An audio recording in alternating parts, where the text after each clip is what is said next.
Shook sina Maine Mendoza, Ryan Agoncillo at Miles Ocampo nang biglang magmura on live TV ang isang Indianong contestant sa Foreignoy, The AFAM Invasion segment ng Itbulaga nitong Miyerkules. Sa interview portion kasi ng nasabing segment, naitanong ni Maine sa contestant kung may natutunan na itong Tagalog words.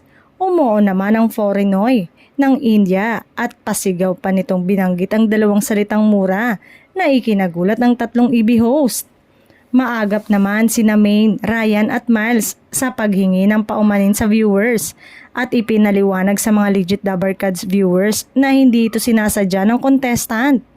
Ipinaliwanag din ng mga host na hindi maganda ang mga salitang yon ang nakakaloka. Inulit muli ng lalaki ang salitang mura habang nagpapaliwanag ito na hindi niya alam ang ibig sabihin nito. Muli itong inawat ng mga host at binago na nila ang usapan. Pero hindi naging hadlang ang nagawang pagmumura ng Indiano dahil nanalo pa rin ito at nakatay ang isa pang Foreignoy contestant.